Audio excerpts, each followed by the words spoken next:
அந்த ஆக சிறந்த மனிதனுடைய வரலாற்றை வாழும் தலைமுறை அறிந்து கொள்கின்ற விதத்தில் நடந்து கொண்டிருக்கின்ற தமிழக வெற்றிக் கழகத்தின் ஆட்சியில் இதை பள்ளி மாணவர்களுக்கு பாடமாக கற்பிக்கின்ற விதத்தில் பள்ளி கல்லூரிகளில் இதை ஒரு பாடமாக கற்பித்திட வேண்டும் என்ற வேண்டுகோளை அவருடைய 167வது பிறந்த நாளான இன்று தமிழ்நாடு அரசுக்கு திராவிட வெற்றிக் கழகத்தின் சார்பில் கோரிக்கையாக வைக்கின்றோம். அவசியம் இதை பாடநூலில் சேர்க்க வேண்டும் என்பதையும் இந்த நேரத்தில் வலியுறுத்தி கேட்டுக்கொள்கின்றோம்.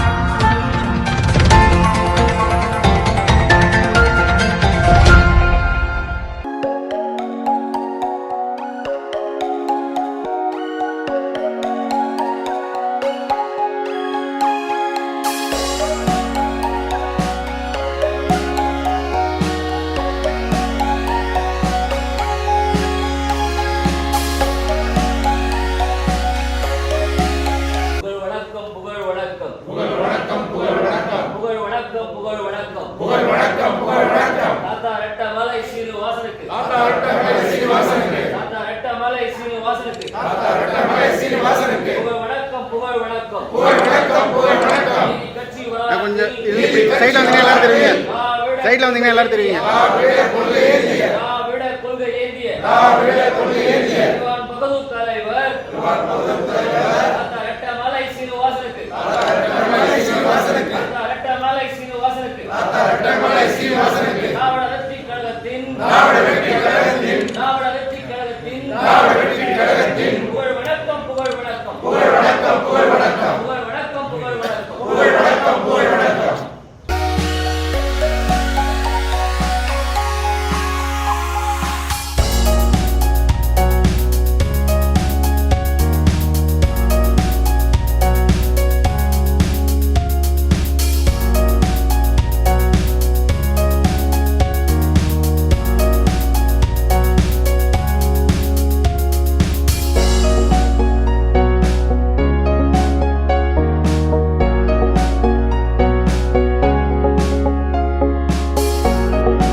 சான்றோர் குழுவிய தொண்டை மண்டலத்தில் செங்கற்பட்டு மாவட்டம் மதுராந்தக வட்டம் கோழியாலத்தில் பூர்வீகமாக கொண்ட தலைவர் ரெட்டமலை சீனிவாசன் அவர்கள் மலை மாவட்டமான நீலகிரியில் தேயிலை தோட்ட கண்காணிப்பாளராக பணியாற்றிய அந்த காலகட்டத்தில் தான் பிரித்தானிய ஏகாதிபத்திய நாடுகளில் இருந்து தென்னாப்பிரிக்காவிற்கு வேலைக்கு ஆட்களை அழைத்து சென்ற அந்த காலகட்டத்தில் தலைவர் ரெட்டமலை சீனிவாசன் அவர்கள் தென்னாப்பிரிக்கா பயணம் சென்று நேட்டல் நீதிமன்றத்தில் மொழிபெயர்ப்பாளராக இருந்த காலகட்டத்தில் தான் அந்த நீதிமன்றத்தில் வழக்கறிஞராக இருந்த மோகன்தாஸ் கரம்சந்த் காந்தி பின்னால் தேசபிதாவாக மாறிய அண்ணல் காந்தி அவர்களுக்கு மோகா காந்தி என்று தமிழில் பெயர் எழுத கற்றுக் கொடுத்த ஆசானாக தலைவர் ரெட்டமலை சீனிவாசன் அவர்கள் இருக்கின்றார்கள்.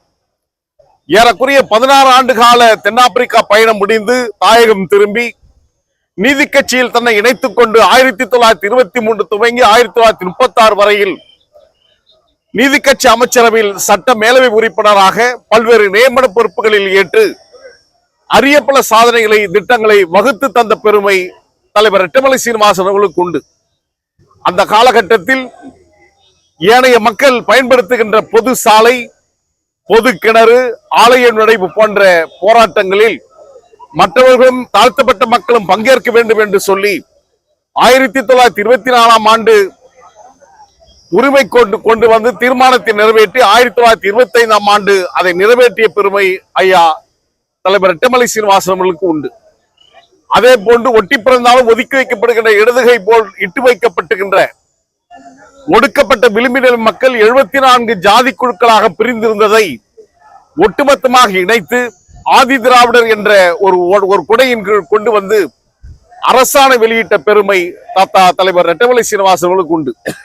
இந்த காலகட்டத்தில் தான்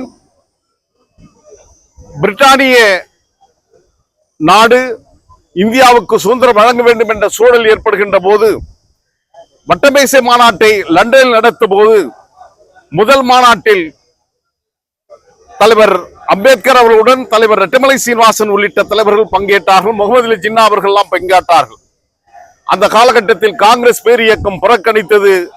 தேசபிதா மகாத்மா காந்தி அவர்கள் பங்கேற்கவில்லை.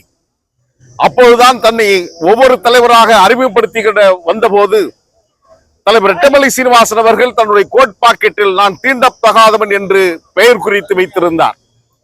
கை குலுக்க மறுத்தார்.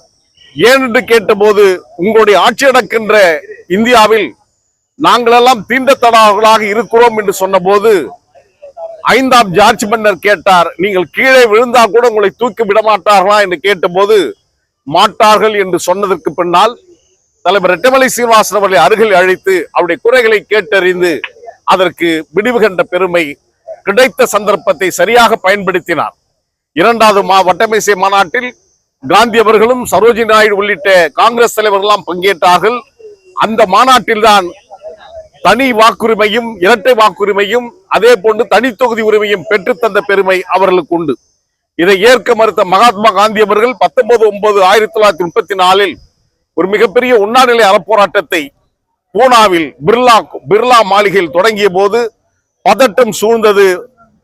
தாழ்த்தப்பட்ட மக்களுக்கு உயிர்கொலை அச்சுறுத்தல் ஏற்பட்ட போது ராஜாஜி உள்ளிட்ட தலைவர்கள், தலைவர் ரெட்டமலை சீனிவாசன் அவர்கள், அண்ணல் அம்பேத்கர் போன்றவர்கள், பிர்லா போன்றவர்களாம் அமர்ந்து வட்டமேசை மாநாட்டில் பூனா ஒப்பந்தத்தை இறுதி செய்து தாழ்த்தப்பட்ட மக்களுக்கான அந்த தொகுதி வரையறை மேற்கொண்டு கொடுத்த பெருமை அந்த காலகட்டத்தில் அந்த பூனா ஒப்பந்தத்தில் கையெழுத்து போட்ட பெருமை அண்ணல் அம்பேத்கர் அவர்களுக்கும் ராஜாஜி அவர்களுக்கும் அதே போன்று தலைவர் ரெட்டமலை சீனிவாசன் அவர்களுக்கு உண்டு என்கின்ற அந்த சிறப்புக்குரிய மனிதனை கௌரவித்து திவான் பகதூர், ராவ் சாஹிப் போன்ற பல பட்டங்களை வழங்கியிருந்தாலும் தமிழ் தென்றல் திருவிக்கா அவர்கள் தலைவர் ரெட்டமலை சீனிவாசனுடைய தமிழ் தொண்டை பாராட்டி அவருக்கு திராவிடமணி என்று பெயர் சூட்டினார். அந்த ஆக சிறந்த மனிதனுடைய வரலாற்றை வாழும் தலைமுறை அறிந்து கொள்கின்ற விதத்தில் நடந்து கொண்டிருக்கின்ற தமிழக வெற்றிக் கழகத்தின் ஆட்சியில் இதை பள்ளி மாணவர்களுக்கு பாடமாக கற்பிக்கின்ற விதத்தில் பள்ளி கல்லூரிகளில் இதை ஒரு பாடமாக கற்பித்தர வேண்டும் என்ற வேண்டுகோளை அவருடைய 167வது பிறந்த நாளான இன்று தமிழ்நாடு அரசுக்கு திராவிட வெற்றிக் கழகத்தின் சார்பில் கோரிக்கையாக வைக்கின்றோம். அவசியம் இதை பாடநூலில் சேர்க்க வேண்டும் என்பதையும் இந்த நேரத்தில் வலியுறுத்தி கேட்டுக்கொள்கின்றோம்.